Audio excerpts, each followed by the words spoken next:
अस्सलाम वालेकुम व्यूअर्स, आज की इस वीडियो में लेटेस्ट अपडेट से आपको आगाह करूंगा। काफ़ी ज़्यादा कमेंट्स, आपका प्यार, आपके मैसेजेस मुझे मिलते रहते हैं और बहुत सारे ऐसे दोस्त हैं जो रिक्वेस्ट करते हैं कि नुमान भाई लेटेस्ट अपडेट के बारे में हमें आगाह करें कि इस वक्त क्या सिचुएशन है।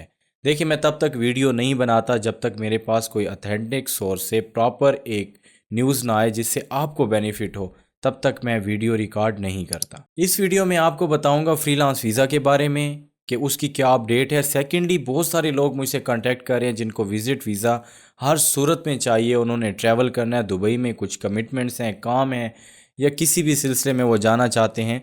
तो वो चाहते हैं कि हर सूरत हमारा वीज़ा लगे और वो एनी कास्ट पे इस काम को कराना चाहते हैं, जिनमें उनको डन बेस का ऑप्शन भी मिल जाता है तो वो उसको ज़्यादा ऑथेंटिक समझते हैं। इसके बारे में भी आपको कंप्लीट गाइड करता हूँ। सबसे पहले मैं बात करूंगा फ्रीलांस वीज़ा की। इस टाइम पे काफ़ी ज़्यादा आपने वीडियोस भी शायद देखी हों या इन्फॉर्मेशन गैदर की हो, लेकिन इस वक्त जो मेरे पास न्यूज़ है फ्रीलांस के मुताबिक, वो मेरी समझ में ये आ रही है कि भाई आपके जो फ्रीलांस वीज़ा हैं ओपन तो होंगे, लेकिन इसका रेट जो है वो अपग्रेड हो जाएगा, रेट ज़्यादा हो जाएंगे, चाहे वो इनसाइड है या आउटसाइड है। इसकी वजह मैं आपको बताता चलूं कि जब भी कोई भी यूएई ने पॉलिसी दी है, उसको अपग्रेड किया है, तो या उसकी डॉक्यूमेंटेशन की सूरत में उसे सख्त किया है या उसकी अमाउंट बढ़ाई गई है। सबसे पहले मैं बात करूंगा फ्रीलांस वीज़ा की। उसकी अपडेट ये है कि आपके फ्रीलांस वीज़ा ज़रूर लगेंगे, थोड़ा सा टाइम मज़ीद रिक्वायर्ड है। आप सबको इजीली पता है, मुख्तलिफ़ सोर्सेज से आप भी पता करते हैं कि इस टाइम पे प्रोसेस शुरू है जिसकी वजह से डिले हो रहा है। लेकिन ये सवाल आता है कि क्या ये वीज़े लगना शुरू होंगे या नहीं, इसका एंड क्या होगा, कितना टाइम लगेगा। देखें, जो टाइम है, टाइम पीरियड, वो कुछ ज़्यादा नहीं है। इंशाल्लाह जल्द ही ये क्लियर हो जाएगा। मैक्सिमम यही 10 दिन 15 दिन होंगे। लेकिन इसके बाद एक चीज़ मैं आपको क्लियर कर लूँ जो मेरी समझ में इस टाइम आ रही है कि इसके जो रेट हैं वो ज़्यादा हो जाएंगे, क्योंकि पहले रेट कम थे, उसके बाद इनके जो वीज़े लग रहे थे वो बग़ैर डिग्री के थे, फिर डिग्री के साथ आए। थोड़ा थोड़ा इसको मज़ीद वो सख्त करते जा रहे हैं, फ़िल्टर लगाते जा रहे हैं। उनका मेन मकसद क्या है, इतनी मुश्किलात क्यों पैदा कर रहे हैं? उनका मेन मकसद ये है कि जो यूएई है इस टाइम पे ज़्यादा तरक्याती मुल्क क्यों बन गया है, क्यों सबसे ज़्यादा आगे जा रहा है। टूरिज़म में आप देख लें या किसी भी चीज़ में आप देखें तो वो आगे से आगे बढ़ रहा है, क्योंकि आपके मुल्क से, हमारे मुल्क से, इंडिया से, पाकिस्तान से और मुख्तलिफ़ बंगाल से मुख्तलिफ़ कंट्रीज़ हैं जो कंट्रीब्यूट कर रही हैं। यूके, यूएसए से जो लोग आते हैं वो सारे यहाँ आके कंट्रीब्यूट करते हैं, और जितने भी लोग होते हैं वो स्किलफुल होते हैं, वो अपना हिस्सा डालते हैं इन कामों में, इनके प्रोजेक्ट्स में, और आगे लेके जाते हैं। यूएई की जो इंतज़ामिया, उसका मेन काम क्या है? वो यही है कि यही कानून अच्छे तरीके से जो है इम्प्लीमेंट करवाना, उस पर अमल करवाना, ताकि कोई भी बंदा इससे बालातर ना हो, कोई भी बंदा परेशान ना हो, हर काम जो है स्मूथ तरीके से हो जाए। और यही वजह है कि यूएई कामयाब होता जा रहा है, और आगे भी वो यही चाहते हैं कि स्किलफुल पीपल इनके पास पहुँचें। हर बंदा जब जाएगा, अनपढ़ लोग जाएंगे, विदाउट डिग्री जाएंगे, और धड़ाधड़ लोग जाएंगे, तो वहाँ पे काफ़ी ज़्यादा मामला डिस्टर्ब होंगे। तो वो अपने सिस्टम को एक कंट्रोल में रखते हैं। लेकिन इसका ये मतलब नहीं है कि वो बिल्कुल स्टॉप कर देंगे या वो बिल्कुल लोगों को जो वीज़े देना बंद कर देंगे, पाकिस्तानियों को, इंडियंस को, बंगालियों को। लेकिन ये ज़रूर वो करेंगे कि ये फ़िल्टर लगा रहे हैं, हर आए दिन पॉलिसीज़ मज़ीद सख्त किए जा रहे हैं। अब ज़्यादा रेट करने का क्या मकसद है कि थोड़ा सा लोड कम पड़े, हम मज़ीद आगे जाते हैं, हम अपनी चीज़ें बेचते हैं, हम वहाँ पे वीज़ा लेके ट्रैवल करते हैं, लेकिन वो मज़ीद कानून को सख्त करते जा रहे हैं क्योंकि उन्होंने फ़िल्टर लगाना है। अब ये तो हो गई फ्रीलांस वीज़ा, आज़ाद वीज़ा की बात। और इसमें एक चीज़ ये भी मेंशन करता जाऊँ कि फ्रीलांस वीज़ा की न्यूज़ ज़हरी बात है, आजकल के दौर में रुकती नहीं है, वहाँ तक पहुँचती हैं। ये कोई बहुत ज़्यादा अथेंटिक चीज़ नहीं है। फ्रीलांस वीज़ा बेसिकली ये बेस्ड ही नहीं करता, कोई भी कंपनी आज़ाद वीज़ा नहीं देती।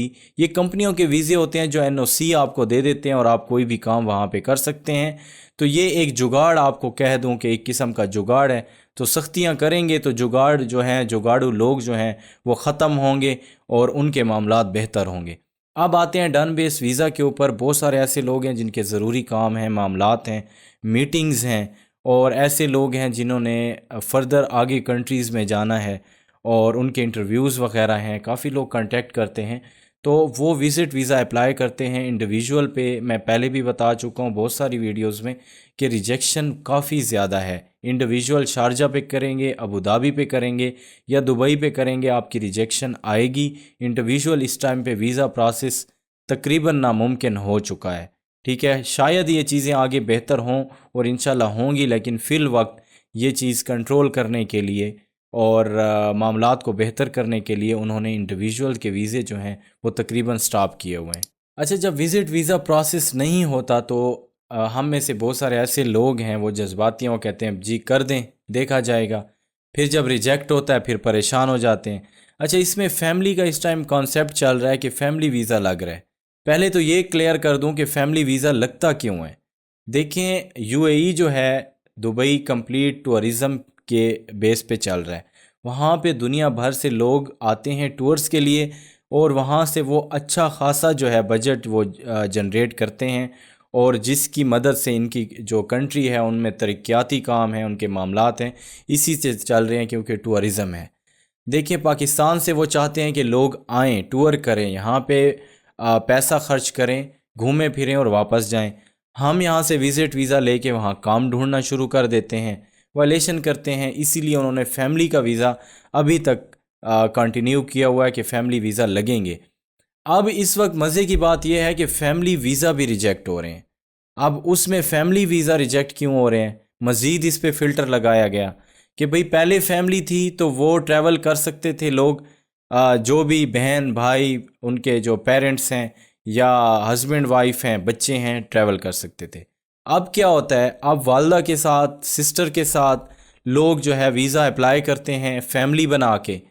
वो क्या करते हैं कि अगर जब तक एक वालदा जा रही है, एक औरत जा रही है, उनके साथ एक बेटा जा रहा है, अगर उसकी एज 13 ईयर 15 ईयर तक है तो अब तो ठीक है। अगर वो 18 या 18+ है तो तब उसका भी वीज़ा रिजेक्ट हो जाएगा, क्योंकि उनको पता चल जाता है कि भाई इस पे हमें फिर से खदशा है और जो लोग ये ट्रैवल कर रहे हैं एज के हिसाब से इसने फिर वहाँ पे जॉब ढूंढनी है, तो वो रिजेक्ट कर देते हैं। ठीक है, अगर एज कम है, आपका बेटा है या बेटी है, उसके साथ आप वीज़ा अप्लाई करते हैं, उसकी एज कम है या फैमिली है, हस्बैंड वाइफ हैं और बच्चे हैं, छोटे हैं, वो 13 ईयर 8 ईयर 10 ईयर तकरीबन इसमें अगर वो आते हैं तो उनका वीज़ा लग जाता है। इसमें एक फ़ैमिली पहले भी मैं आपको बता चुका हूँ, ऐसी फ़ैमिली भी आई हैं जिनके 4 बंदों के वीज़े लगे हैं, एक के नहीं लगे। अब उन्होंने यंग जो लड़के हैं उनको टारगेट करना शुरू कर दिया कि भाई इनको तो वीज़ा देना ही नहीं है, इन्होंने वहाँ जाके काम ढूंढना है। तो आप थोड़ा सा इंतज़ार कर लें। अगर आप काम के सिलसिले में जाना चाहते हैं, अगर आपके बच्चे हैं तो उनके साथ वीज़ा अप्लाई कर दें।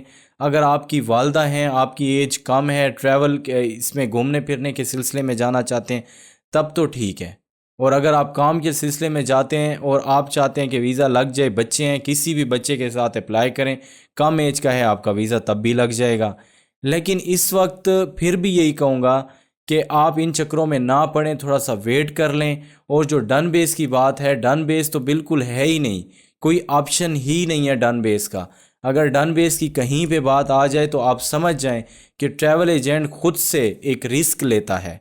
आपको कहता है कि मैं आपको चार्ज करूँगा 1 लाख रुपए और वीज़ा होता है 30,000 40,000 का, तो वो उसका राइट है, वो जुआ खेल रहा है, वो वीज़ा लगाएगा।